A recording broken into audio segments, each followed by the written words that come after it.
Okay, so I had the pleasure of introducing to you Dr. Christopher Herman. When I'm in trouble. When you're in trouble, Chris.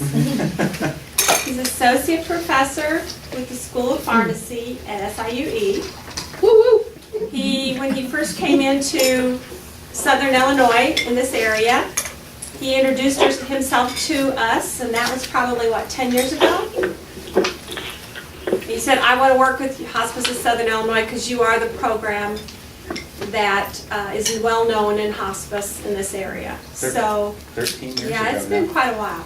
Probably was when I first came too. So I had the pleasure of turning the podium over to Dr. Herman, or Chris. And you can always ask him about the Hospice Volunteer Initiative, which he helped start the grassroots efforts of volunteers that are students to learn about end-of-life care needs. And he's a proud parent of that, and it's now evolved to the University of Maryland. Okay. Here he is to talk to you about, what are you going to talk about? Methadone. Methadone. Almost forgot. Okay, thanks. Are you guys able to hear me down south? Yeah. Not? Yes. Okay. So, thanks for having me. I'm honored to be here back to Hospice of Southern Illinois. I have like a 40-page handout full of slides. I thought that since we're all friends here, maybe we could kind of take it a little more informal and just use this as a guide instead of reading through them. I'll tell you, I've been in the chronic pain world now since 2005 or so. I actually got my start in hospice and then kind of came into pain management through hospice and then spent 3 or 4 years at the Harrington Cancer Center in Texas and did palliative care, ambulatory palliative care there. So methadone has been something that I've advocated for as a medication for quite some time. We use it quite extensively over at SLU Family Medicine, where I currently work within a pain service, and then I also do chronic pain management out at Scott Air Force Base for their active duty and retired armed services folks. So happy Veterans Day, and thank you if any of you all are veterans in here or down south. So let's talk real quick about methadone, because there's nothing like talking about methadone at dinner time, right? I have nothing to disclose or that I'm willing to disclose, so I have to say that for CE purposes. So who in here is, when they hear the word methadone, gets kind of freaked out a little bit? Anybody?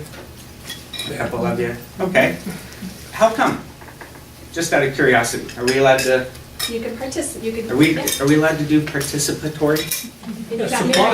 Supply in the hospital and the pharmacies is not necessarily that easy. Supply?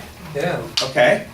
What else? What do you think of? Misconception of it. Okay. Just flat out the world of the unknown. Okay. Unknown? My history of methadone is the methadone clinic through residency. Right. Yeah, it's spooky, isn't it? Any other comments or thoughts? It's for heroin addicts. It's for heroin addicts. Why in the world would we use methadone for pain management or for dyspnea? Because we use it for heroin addicts, right? And it's really kind of an interesting thing because the laws around methadone prescribing for opioid abstinence versus pain management are completely different. And hopefully we'll have a few minutes to talk a little bit about that. I'm used to kind of having the slides behind me, so I'll do my best trying to walk through these. But what makes methadone different than a regular opioid is if you think about morphine. You guys use a ton of morphine, right? Is that pretty safe to say? You think about how morphine works. Morphine goes in, if you think about, the opioid receptor, pretend I'm a receptor, and I'm looking to give morphine a nice big hug. This could go downhill quickly, but you catch the drift, right? So morphine comes in, and it binds specifically at the mu opioid receptor. It's a full agonist at the mu opioid receptor. And when you give somebody morphine or hydromorphone, what winds up happening is that your body breaks it down, into glucuronides, so active and inactive metabolites, right? Well, with morphine and with hydromorphone, what typically tends to happen is you usually see at least one of the metabolites from each can actually interfere with the amount of analgesia or pain relief that you get from either of those drugs. So for instance, with morphine, it's metabolized to two specific metabolites. One helps it relieve pain, and the other one actually can get in the way of it helping pain. So it's kind of like a 2 steps forward, 1 step back. Make sense? In hydromorphone, the data is not as good, but may be very similar, okay? The other thing that's important to think about is if we brush some cobwebs off of our neurophysiology and our nociceptive pathways. So if I go up and I just kick Rebecca right in the shin as hard as I can, right?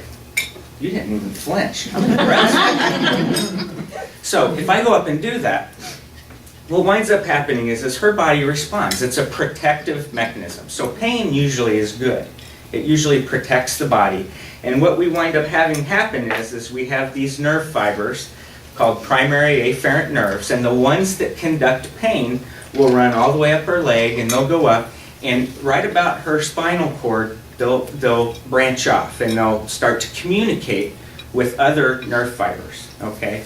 And as that signal, that pain signal, travels up and tries to find its way where it needs to go, what it does is it releases neurotransmitters that allow that electrical signal to hop over to the next type of nerve fiber, okay? And the primary chemical, and I know that you guys are like, oh God, when is this going to stop? But the primary chemical that allows that pain signal to go from the primary afferent, like the main first nerve, to what we call the second order neurons, which is like the spinal cord that carries the pain signal up. The primary neurotransmitter for that is called glutamate, right? Sound familiar? Glutamate is your primary pro-pain, not like propane, but your primary excitatory neurotransmitter, okay? And where that glutamate binds is at a glutamate receptor called NMDA, right? And that's important because what we see is, so if I've kicked Rebecca in the shin, the first thing she's going to do is slap me, cuss, kick me back, whatever it might be. And that first, yeah, all of those. And that first initial pain is going to be sharp, right? There's going to be an automatic reflex, okay? And then what do you think she's going to experience after a couple minutes? Do you think she'll still be hurting? Soreness. It'll be sore, achy, throbbing. That's what we call second pain. And that second pain is primarily mediated by the activity of this glutamate neurotransmitter that is binding at that receptor site to that NMDA receptor site. Now, the reason that this is important for our discussion tonight is that most opioids, like morphine, like hydromorphone, like fentanyl, have all been shown to actually stimulate that NMDA receptor. So do you guys think blocking the NMDA receptor would be good for pain or bad for pain? Blocking NMDA, good or bad? We're all buddies here. So right, the pain signal goes up.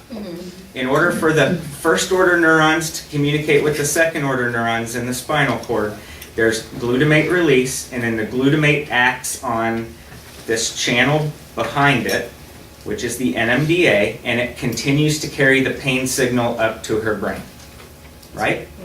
So if I block NMDA, is that good or bad?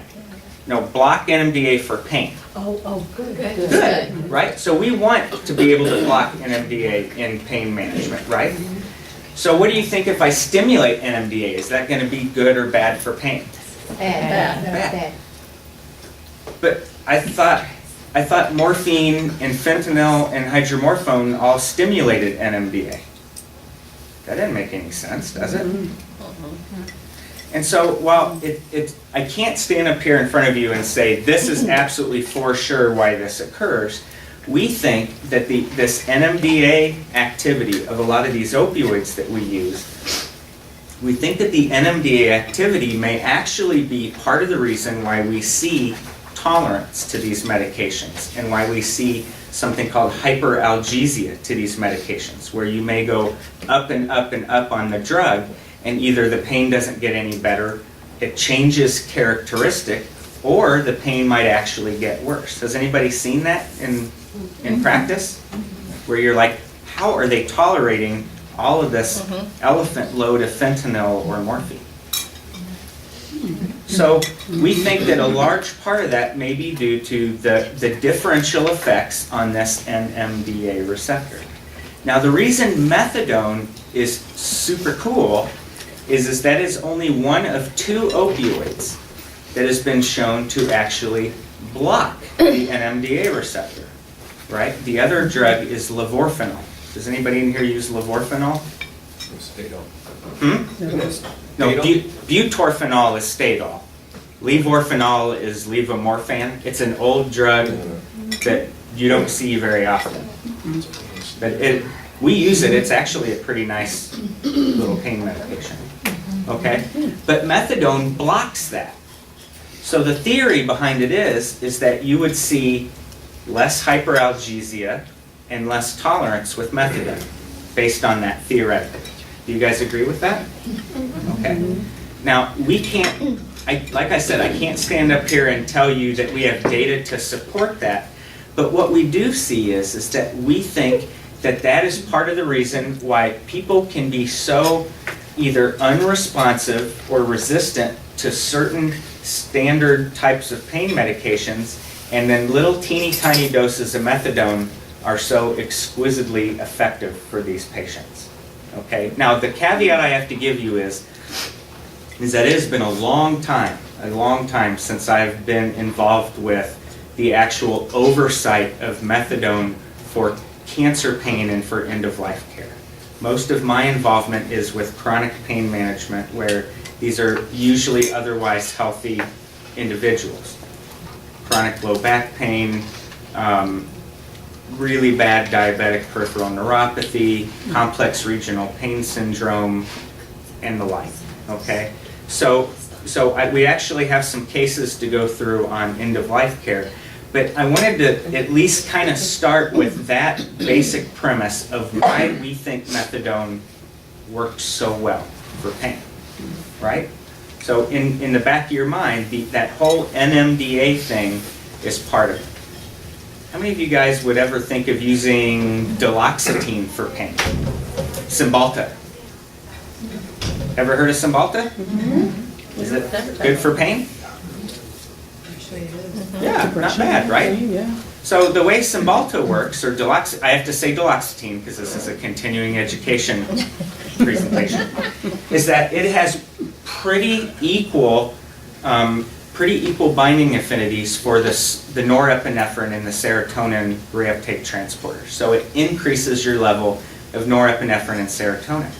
Well, what we found is, and this is something that we found maybe just within the last 5 to 6 years, is that methadone also has similar properties at norepinephrine and serotonin.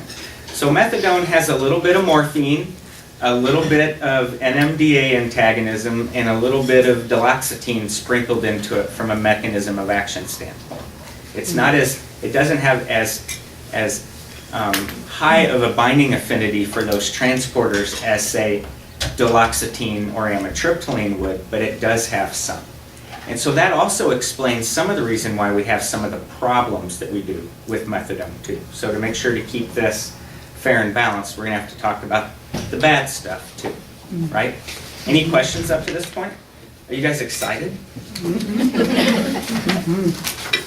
Okay. Marion's on there too. Marion, are you excited? Quiet. We lost them. They're waving. Oh, yeah, really? We had our mic muted. That means they can hear you, but you can't hear them. Right. There's a lot of chewing going on. That's right. All Are right. there any questions? Not so far. Is the glare too bad? No, good. Okay. All right, so that kind of brings us, why don't we keep going on the pharmacology for a minute, and then we'll kind of dive into some clinical application. Is that okay? We'll just kind of play it by ear. So one of the interesting things about methadone, so I'm assuming we've got, I think, 7 folks that are going to potentially be prescribing it in here. Do I have the numbers right or so? 1, 2, 3, 4, 5 of us. Okay. So one thing to keep in mind with methadone is, and however many we have down 3 down there. in Marion, one of the things to keep in mind about methadone is it's actually, like when you give methadone, you're actually giving a racemic mixture of drugs, okay? So it's an optic isomer that is levo and dextrorotary methadone. So if you guys can kind of remember some chemistry stuff, it's almost like splitting it apart, and it looks the same like my hands do, but it might not actually fit into a keyhole the same as, you know, if they were exactly the same drug. Well, the reason that that's important is that one is really good and one is really bad. Kind of like we talked about with morphine earlier, where one metabolite is good, one metabolite is bad. With methadone, you have an R and an S isomer, and the easy way to remember this is R methadone, right? So the R methadone is R methadone, right? We want to keep it. Or R methadone stands for relief. So the R methadone is good. And in actuality, there is the R racemic mixture of methadone is actually going through FDA review right now. So we may actually see it available within the next couple of years where we just have R methadone and no S methadone. So if R methadone is good, then S methadone is bad. Do you guys agree with that? Can anyone think of a good way to remember that S methadone is not good? Stop. That's not what I use. That's not what I was thinking, but I'm going to say it. That's right. Mine is a little bit more inappropriate. But that's how I remember. Now, why do we care about that? Okay. Well, the reason that we care about that is that methadone, when you look at how it works, the R methadone, you know, the methadone that we like, is responsible for the majority of the NMDA antagonism or blocking, and it's responsible for the majority of the mu-opioid effects of the medication. The S methadone, or the sucky methadone, right, is actually been shown to be a very potent modulator of this nasty potassium channel that is predominantly found in cardiac cells, right? So if we have a buildup of S-methadone, that's what's thought to contribute to the EKG changes associated with accumulation of this drug. And that's what everybody's kind of scaredy pants about, right? Is QT prolongation. So it's actually, it's a cool name. It's the HER2 potassium channel, and if you are actually reading literature on it, it's called the ether agogo channel. I don't know where they came up with that, but I guess if you discover it, you can name it whatever you want. So anyway, accumulation of S-methadone, EKG changes, accumulation of R-methadone, you would expect to see more opioid response, like potentially sedation or respiratory depression, etc. Now when you think about drug interactions with methadone, you look towards the S isomer, the one that's responsible for all the cardiac stuff. It is metabolized by something called 2B as in boy 6.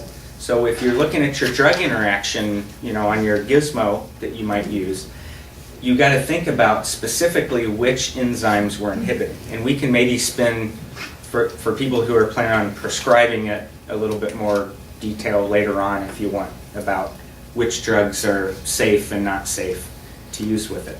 The R-methadone, which is the good one, right, is predominantly metabolized by 3A4, CYP3A4. So some of our antibiotics, some of our anticonvulsants can be problematic, okay? Now the other big issue with methadone, so we talked about how it works and the pharmacology. The other big issue with this medicine is a lot of our long-acting analgesics that we use are long-acting because we formulate them that way. So MS Contin or Cadian or Avenza, those drugs have specific release characteristics that fluid from the stomach may come in and push the drug out, or they may have specific ways that the drug dissolves in the body, or they might actually be in a capsule, and when you open it up or when it dissolves, the little microcrystals actually dissolve slowly over time. With methadone, it's a longer acting analgesic by nature. Okay, so but the problem with it is that we're used to hearing about methadone being used for heroin addiction. So the people go to the methadone maintenance clinic, they get their 1 dose a day. The half-life is like 4 days long, so they're fine, right? And then they go and they get 1 dose a day. The problem with methadone in this situation, though, is that it's very lipophilic or fat-loving. Okay, and so in drug world, what that basically means is that you take a dose of methadone and you get really high, really good CNS levels of the medication fairly fast, and then because it's so fat soluble, it sucks out of the CNS really quickly. You can almost hear it sucking out of the brain. Okay, it's so fat loving. And then it starts to collect in the fat cells in the body. And so what that basically means is that there's almost like 2 half-lives for the drug. There's the amount of time that you get analgesic effect from it, and that's predominantly the amount of time that it's in the CNS. And then there's the terminal half-life of the drug, which is how long is it hanging out in the blood, leaching from the fat tissue. Does that make sense?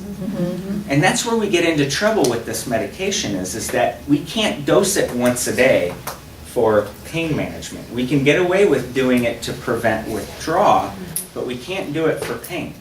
Usually what you wind up seeing is this medication usually needs to be given between 2 and 3 times a day. What are you doing right now? You said you've started some folks. Everyone's on BID right now. Okay. We had one on TID, but we changed her back. Okay. So usually what you'll see is anywhere from 2, 3. You'll see some folks that are a little bit more opioid tolerant, actually needing to use every 6-hour dosing for it. In the patient population we're talking about, I think that might be a little bit aggressive with this medication because we're assuming that their ability to clear drug is on the decline, right? Okay. So that's why we have to be careful is that the drug will accumulate and hang around in these fat cells. Even though we're continuing to dose it 2, 3 times a day, it may take 4, maybe even 5 days to start to see, a drop off of 1/2 after everything's said and done. So you can see why people get kind of goosey about it, right? Where was I? Oh, any questions up to that point? Half-life stuff. Let's see. Oral bioavailability is really good. You can pretty much put it anywhere you want and get effect with it. I mean, like on the body. Okay. Let's see. We can talk about. Well, one of the things we might want to talk about is it's very highly protein bound. So if we have people that have really bad end-stage liver disease where their albumin is really low, we might see that they actually need a lot less methadone because more of it is floating free in the blood, right? So the less protein that you have to bind a drug, the more drug is available to do what it needs to do. And so what I'll leave you with by the end of the evening is that shouldn't matter for us in end-of-life care because hopefully we're going to be so conservative with the medication that we're not going to need to worry about overdosing anybody based on that. Okay? And the guidelines that just came out a couple months ago that I passed around, I think support that as well.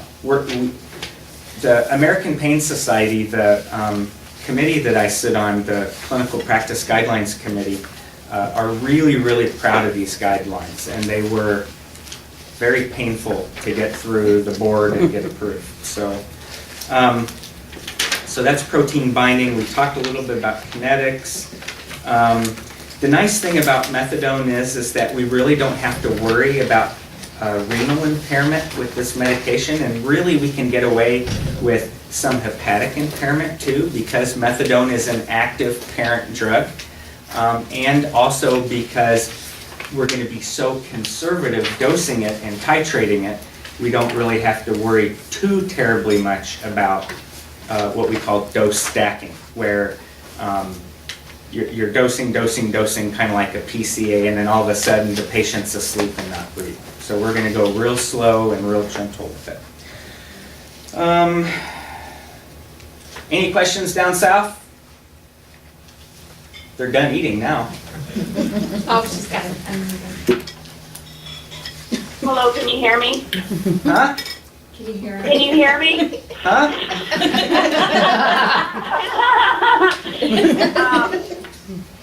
I had a question about it being fat soluble. How does the efficacy of that relate to like a severely cachectic patient that may not have hardly any body fat at all? How does the efficacy or the dosing, how does that affect that? Well, contrary to like transdermal fentanyl, where we would expect it to be less effective in a cachectic patient, methadone, and we don't have super good data to support what I'm saying, but based on what we do have, we assume that it is actually probably more effective because we don't have as much worry about accumulation and sedation with the medication, is what we've seen, okay? Does anyone have any alternative experiences with it? So that's a great question. You guys get a star. Okay. Anything else down there? Okay. So one of the big things with methadone from a dosing standpoint is traditionally what the recommendations are right now is that it has a really variable half-life. Okay, so the half-life might be 20 hours over on this side of the table, and it might be as long as 72 hours over on this side of the table. And we're learning a lot more about what predicts 20 hours versus 72 hours. A lot of it has to do with pharmacogenomic differences. Bless you. Thank you. So the thing is that in a hospice population, it's probably not reasonable to do pharmacogenomic testing. We have started doing that in the chronic pain world, where we'll do genetic testing for some of the enzymes that metabolize methadone, so we can get a better idea of how a patient's going to respond to it. But we also usually are probably looking at a little different prognosis as well. So I told you that it's metabolized by these cytochrome P450 thingies in the body. Everyone in here will have a different phenotype based on their ability to metabolize drugs. And so you may see that down the road. I don't think in end-of-life care it's probably something that we really need to think about at this point in time. But that's why it's so variable. So we just need to take that into consideration and maybe operate based on the least common denominator. So instead of thinking, well, can we really push it fast because some people may have a half-life of 20 hours, it makes more sense, especially in end-of-life care, let's assume everybody has a very extended long half-life out to 72 hours and take it really slow, right? So does everyone in here know what steady state means? No. So steady state of a drug is, if you imagine me putting drug in and drug coming out, right? Okay. How long does it take to where in equals out to where the plasma levels are staying consistent instead of marching up, right? So that's steady state. Okay. And the general rule of thumb is that it takes 5 half-lives to reach steady state for a drug. So morphine, the half-life is somewhere around 4 or 5 hours, right? Maybe even a little bit less. So you would assume after a day, you're pretty much looking at steady state for a patient on morphine. In methadone, we may not reach steady state for 5, 6, 7 days out. And that's where so many people got into trouble with this medication. And a lot of it came from, if you guys don't mind a real brief march down history lane, probably about 10 years ago, the VA system made methadone their long-acting opioid first-line choice. Does anyone remember that? That was working in, so the VA said, if a patient needs a long-acting opioid, they will be on methadone. You cannot use other opioids until they've failed this drug. And they did that without providing the appropriate amount of education on how to titrate it.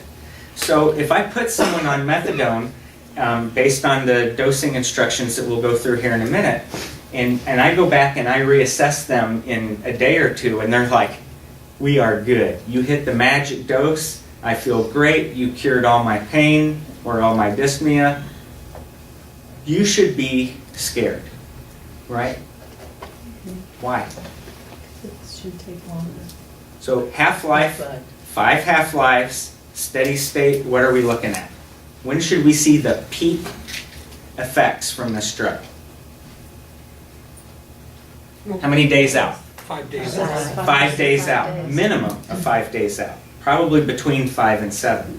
And that's where people were getting into trouble, is what we were always taught. If you're going to start an opioid on a patient, you check on them in 2 or 3 days, make sure everything's good, and then have them follow up thereafter. Or maybe you're out doing your monitoring on patients.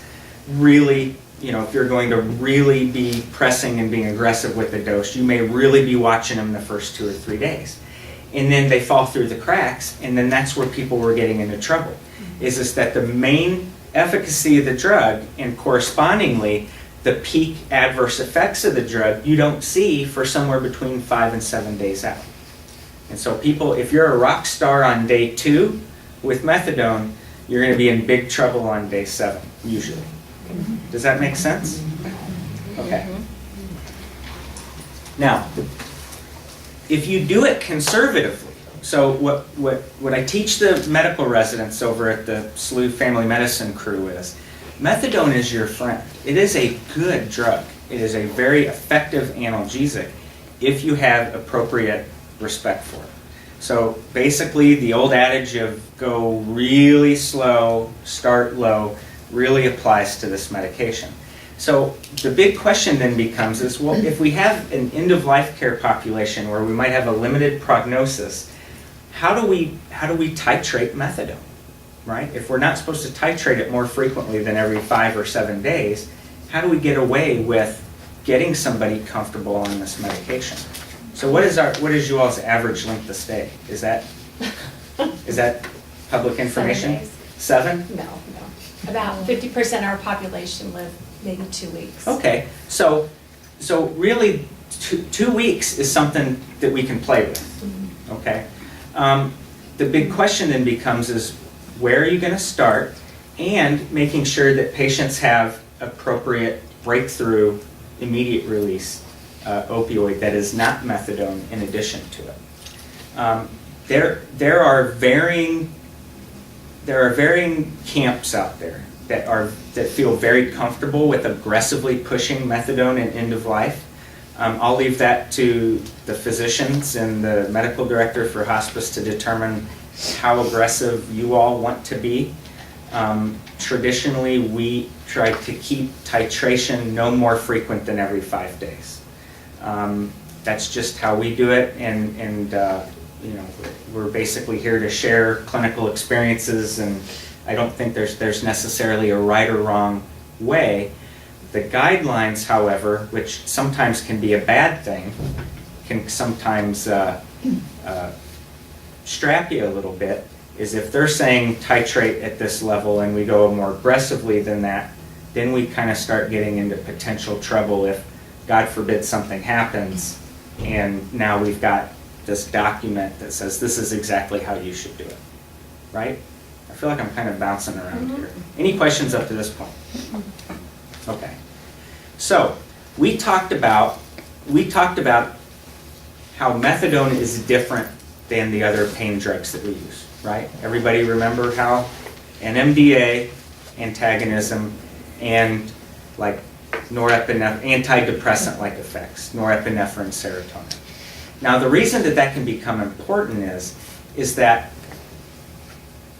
methadone becomes much more potent based on how much medication the patient was already on.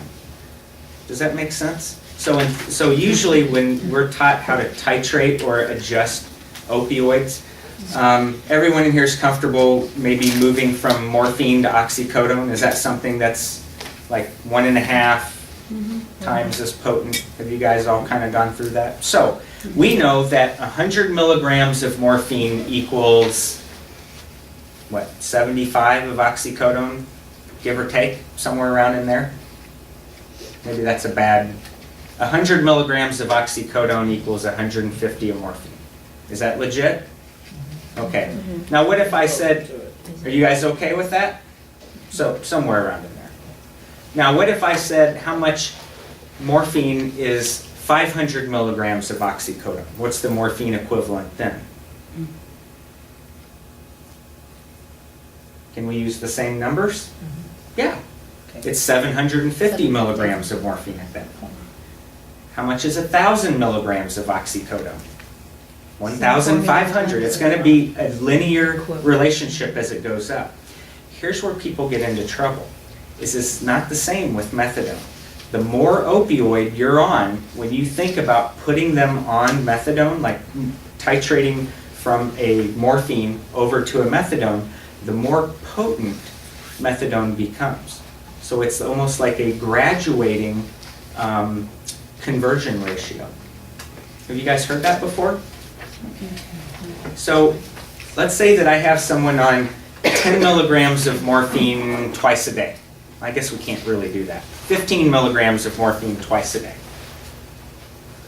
You could actually probably get away with using one flat conversion ratio for methadone, and we'll go through how we do that in just a minute. But if I'm on 300 milligrams of morphine a day, my potency of the methadone that we convert to is going to be much, much higher. So the more opioid the patient is on at baseline, the more potent methadone is going to become because of that NMDA and norepinephrine serotonin activity. Right? Make sense? Okay. So, where should we go from here? Do we need a break? Am I boring the you-know-what out of you yet? You guys all had to work today too, right? I just sat around and napped.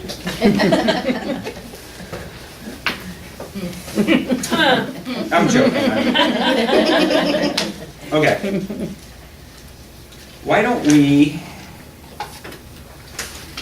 we back up real quick? Because I think one of the things that we get in big trouble with methadone is the drug interactions. Okay? So there are two basic types of drug interactions that you have to worry about with methadone from a kinetic or a drug level standpoint. And right now I'm on page 4. Okay. So you have inducers, which are going to cause methadone to break down faster and be less effective. And you have inhibitors, which are going to keep methadone from being broken down and thus accumulate more. Right? Inhibitors inhibit the metabolism of the drug or the breakdown of the drug. Inducers cause your body to get rid of it quicker. Now the issue is that inhibitors work very fast. So like a good example of an inhibitor might be Biaxin or clarithromycin, which is a macrolide antibiotic. So if you start somebody on that drug that's maintained on methadone, you could see big changes in methadone serum levels or plasma levels within a day or two, right? Versus an inducer, and a good example of an inducer, do you guys use much carbamazepine, Tegretol? No? Okay. So a good example of an inducer might be anticonvulsants, some of the older anticonvulsants that we use, like Dilantin or Tegretol. But that usually takes 2 or 3 weeks. And what you may see is that the methadone levels drop and the patient doesn't have as good a control. And so we got to be able to anticipate that. And it may be difficult. It's on the slides, the common inducers and inhibitors. And what I basically went through, and this was best guess, is I pulled the different inducers and inhibitors that I thought you might see in hospice or end-of-life care. I might have been way, way off based on your formulary and your use here. But it's a quick and dirty, are they on this? Do I need to be worried before I start it? Kind of thing, okay? The other thing to keep in mind is who is going to be at risk for these nasty EKG changes that we were talking about. And that's another thing that I think is a big source of contention between methadone use at end-of-life care and chronic pain management is in chronic pain management, we will obtain baseline EKGs and we monitor the QT interval based on these guidelines that I handed you. Most hospices that I've talked to and asked them how they handle their methadone prescribing in their hospice, most do not do that unless there's a reason to believe there might be a problem, like if there's already a history of what's called long QT syndrome. So, and again, if we're going to be trying to keep our doses on the lower end, it's probably not as big of an issue in our patient population. And I'll again leave that to you guys to, I don't know kind of what the philosophy is going to be. Well, we would have to have a portable electrocardiogram machine. Yeah, and it's not, which is $15,000, which I'm sure we'll be willing to donate to. But it's a practical. The problem is our patient population are homebound. Most of them. Sure. So you can't bring them in for an EKG. Like You I have to said, have a reading. So you have to have an auto reading electrocardiogram machine. now the iPhone has a new app. I'm joking. Oh, yeah. I looked it up already. We don't. I got the apps. So let me take the evidence-based hat off for a minute and give you some kind of background insight into these monitoring guidelines. Okay, the two gentlemen who really drafted a lot of the EKG monitoring parts of this did it based on data that a lot of people had issue with, that took issue with.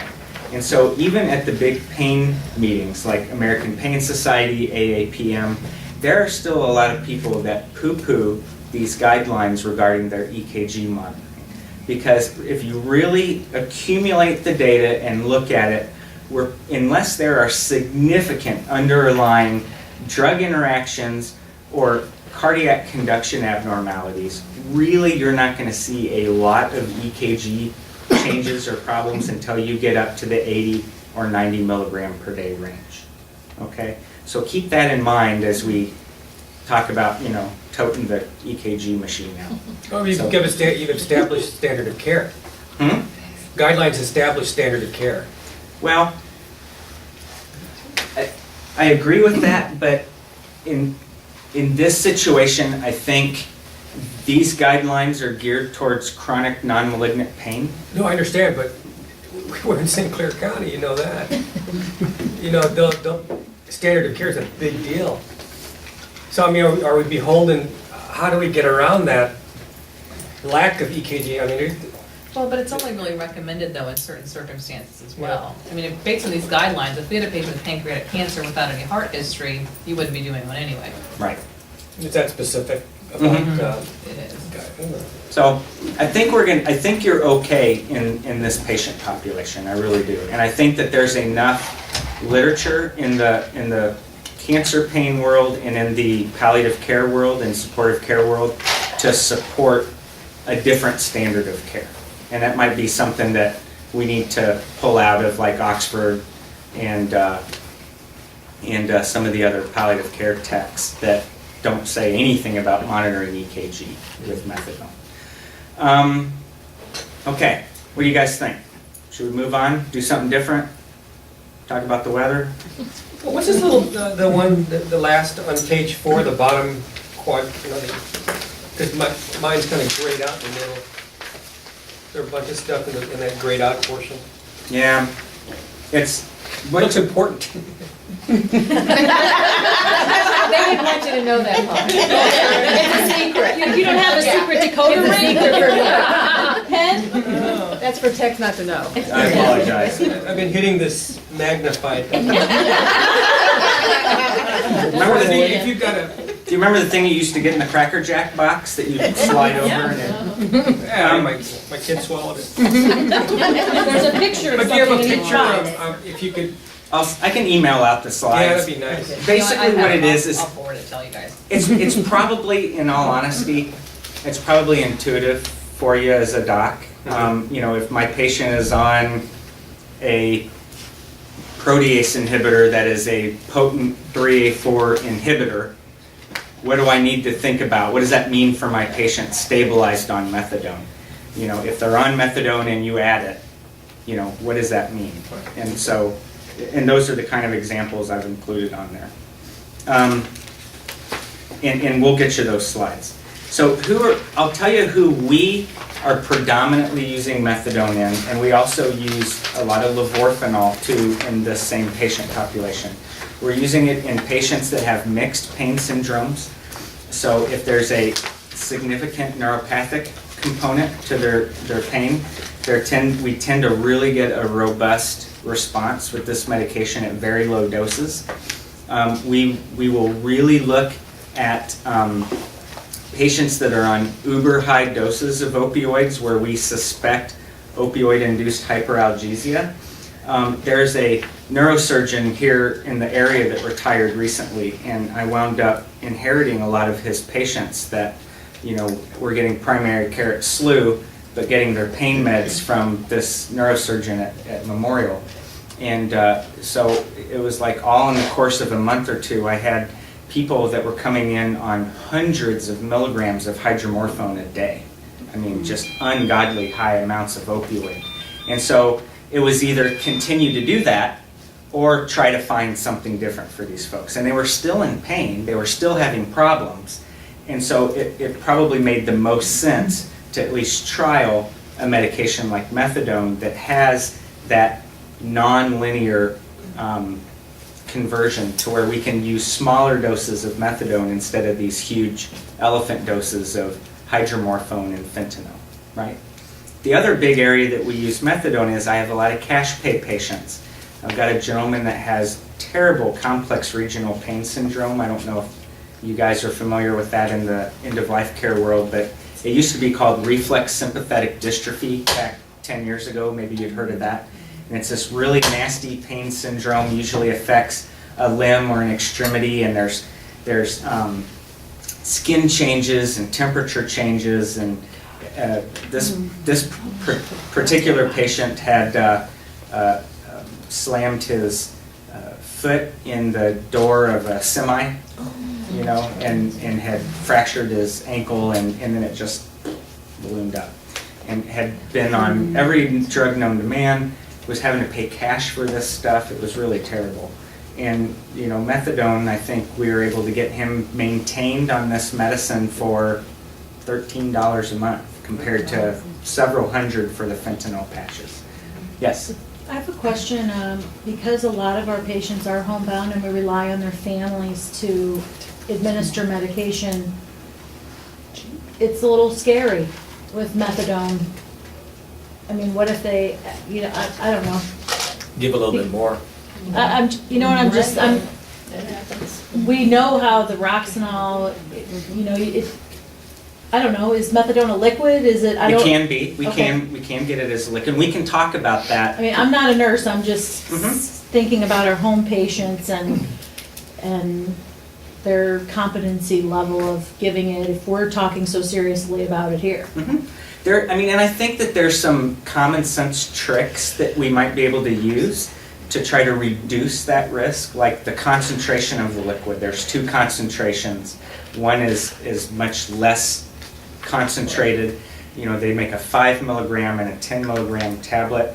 They used to make a 40 milligram, and they made that to where only the methadone maintenance clinics can obtain that now. So taking an extra 5 milligram tablet, is not as big a deal as taking an extra 40 milligram tablet, right? And if you think about it from, I mean, I hate to make light of it, but it's kind of like, an extra 100 microgram fentanyl patch, which is equally as concerning from an abuse or an overdose or a an analgesia by proxy situation, I think, which is what you're talking about. So, I don't know. I mean, these are good conversation points to have, and I don't want to. I'm not here to scare you by any means, because People already have a fear of Well, the morphine and. right. And some of that is going to be, sometimes it takes educating the patient's families that I take care of, that, what you think you have heard about methadone on Grey's Anatomy or Scrubs or whatever medical show you're watching, is not necessarily the law of the land. And we actually do get really good pain relief from this medicine. So sometimes it just takes making sure we educate the patient and the patient's family as well. Do you think they've forgotten methadone, so it's not as recognizable by the public? Because, that's a 60s drug. I I mean, it's the think, same, do you see the same stigma with like drug abusers or heroin addicts being on methadone that you would expect? yes, You still see, you Yes. still remember? yes. I think methadone for pain management is used more frequently in this area than we might think it is. I think the big issue is that, when you think about the risks with methadone. So I told you why methadone is good, okay? We don't have to dose it every 3 or 4 hours. It works a lot better than the other opioids do from a potency standpoint, from a mixed pain syndrome standpoint. It is really nice from a standpoint of hyperalgesia, where we think the opioids are causing more harm than good or more problems. On the flip side, we find that the people that were getting into trouble with this drug, that were making the headlines, right? Because that's where it all comes from, is this media hype around Nicole. What was the lady's name? Anna Nicole Smith. Thanks. She died, and they found methadone and alprazolam or Xanax and some other sedative in her system. And then the other actor that they found methadone, Ledger. Heath Ledger. He was methadone, benzodiazepine, and alcohol. Every one of them has a polypharmacy situation involved. Okay, so I think that's driven a lot of the fear that we see, and the knee-jerk legislative backlash against a lot of these drugs, not just methadone, but OxyContin and Opana ER, and now Vicodin. I mean, oh my gosh, when does it stop?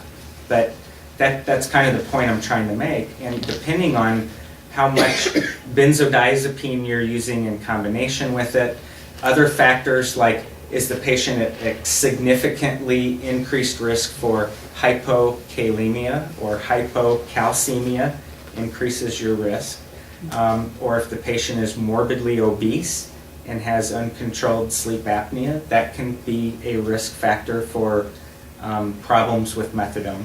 But when you select the patient out of the gate appropriately and have a good, clear idea of who is going to benefit from the drug and we're going to be able to use it safely, I think it really has a place in therapy. I think it's very underutilized, especially in end-of-life care. Yes, ma'am. Can you talk about what you would suggest as the drug that would be the most beneficial for breakthrough in those 5 days or in the titration period? Okay, so were you guys able to hear Marion? Okay. I'll tell you that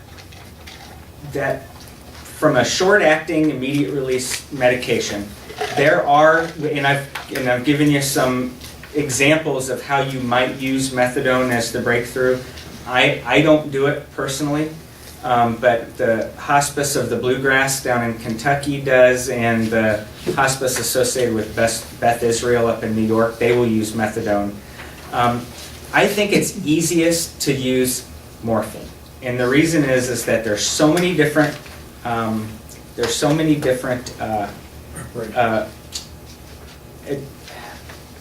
dosage preparations. Thanks. I'm having end of the day dose finding problems myself here. We have liquid, we have the oral, we have the controlled release if we need it. That we have all different methods of ways that we can get that medication dosed the way we need to. Probably very close behind that would be immediate release non-combination oxycodone. Oxycodone is probably underutilized in the cancer pain and end-of-life care world. It is also available in a number of different strengths orally. It's not super expensive when we don't try combining it with other things. It is available as an oral solution as well, but that's a little bit pricey. So if the patient is able to swallow a tablet, I would recommend sticking with that. The other thing about morphine and oxycodone immediate releases is that if you dose it PRN and allow the patient to repeat the dose within 3 to 4 hours, and depending on how uncontrolled the patient is, maybe even every 2 hours, you're usually pretty safe with not overdoing it as long as you educate the patient about how to take the drug. That you don't want to take one and then an hour later take another one because it hasn't hit the maximum analgesic effect that you're going to have.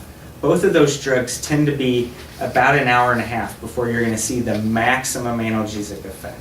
So at best, at least try to limit it to every 2 hours as needed. Is that kind of what you guys do? Right. The other thing to keep in mind too is that when you're trying to decide, am I going to use morphine or oxycodone? Usually what we wind up seeing, especially in end-of-life care, is that as patients' renal function starts to decline, okay, they start to have a much more difficult time getting rid of the nasty morphine metabolite, which is the morphine 3 glucuronide. And that one is responsible, presumably, for hyperalgesia, tolerance, and excitatory toxicity like myoclonus, seizures, confusion, nasty stuff that we don't like. So if there's a patient who we already believe is at risk for renal compromise, or you're starting to see a decrease in urine output where you start to think maybe kidneys are not working so good anymore, that's the time we start thinking about oxycodone or hydromorphone as our immediate release drug. Otherwise, morphine's great, as long as the kidneys are in good shape. Does that answer, whoever answered that question? Oh, am I running late? We want to make sure that we're keeping everybody on schedule, so. What time is it? Have I been up here for an hour? You have. So. Can I practice one thing? You can practice. I'm not in charge of this. Let's see. Okay. Marion, are you still down there? I thought he was going to say, practice. Performance. I know. Okay, so if we can, let's real quick walk through a couple scenarios. So patient gets referred and admitted to hospice, is got end stage, fill in the blank, has pain, and they're opioid naive. Okay, so they're not on opioids at all, believe it or not. And you're thinking, and the other issue to keep in mind is the definition of opioid naive is less than 60 milligrams per day of oral morphine equivalent. Okay, so somebody could come in on, say, 3 Vicodin a day and be considered opioid naive, right? Okay, so the basic rule of thumb for methadone in that patient population would be starting at 2.5 milligrams twice a day. All right, and you can pretty much get away with doing that safely. And then if you do need to increase it after 1 week, you can increase it by 5 milligrams a day. Not every day, but you could go up to 5 Q12. Make sense? So that's in an opioid naive population. That's a pretty low dose, but you'd be amazed at how much bang for your buck you get with just a little teeny, sprinkle of this stuff. So let's think about somebody who's a little bit more complicated. If you can, let's go to, God, I didn't realize I was such a jabberjaw. Can we go to page 11? And a lot of these slides are just references that will help you if you need to back up some of your decision making. But let's go to page 11, the very top slide. Okay? So we have a patient. Do you guys see patients that are on 300 or 400 milligrams of morphine a day? Okay. So we have a patient, and let's say CH is admitted to your hospice, end-stage COPD, metastatic, prostate cancer, uncontrolled pain, and they're getting 200 milligrams of MS Contin Q12. Is that a reasonable thing you might see? Don't even worry about the breakthrough pain intake at this point. 200 milligrams oral morphine, MS Contin per day. How much morphine equivalents is that patient on per day? 200 Q12. 400. Okay, so using this chart, what is the conversion going to be morphine to methadone? 10 to 1. So what is our methadone equivalent in this patient? 40 a day. 40 a day. 20. Now, because methadone has those unusual conversion characteristics, right? Because of the NMDA and the amine activity, what we typically will recommend be done is that whatever you calculate out based on this chart or any of the other ones that they've used, you cut the dose in half, 50%. And really what that does is it takes into account lack of cross-tolerance. Because there's actually 3 different mu opioid receptor subtypes. And methadone may work great at one subtype and morphine may work great at the other, but they may not be pure crossover tolerance. So if I say decrease it by half at minimum, if you're a scaredy pants like I am, you can go even more, then what kind of daily dose are we looking at that point? 40. 40. No, we went from 400, we did 10 to 1, 20. 20. Okay, so if you really wanted to be conservative, taking that patient from 400 milligrams of morphine a day, I would probably say, let's be cautious and do 5 every 8 hours. 5 milligrams of methadone every 8 hours from 400. I do this all the time, at least in the chronic pain population, and we have found that these conversion techniques are pretty effective. As long as you have plenty of immediate release to make sure the patient's comfortable as it gets up to speed. 5 days. 5 days, minimum. Okay, I'm getting the look. I gave you a look. That's gonna cut down on side effects and. Theoretically, yes. Okay, Marion, did you follow me on that? 400 to 40, cut that bad boy in half, now we're at 20. Now, since I'm getting the big thing where they pull you off stage, there's 3 or 4 other cases in here with the answers in them. You know, go home, hang out, watch TV, work through them. I've got a million more of them if you want them. What I would like them to do, if they have any more questions, Chris, to make sure that they are sending them to Lisa Phillipson at lphillipson@hospice.org, and then we'll make sure that we're getting the questions to you and getting the answers back. Is that a good? Perfect. I'll make a deal with you guys since I was too talkative tonight.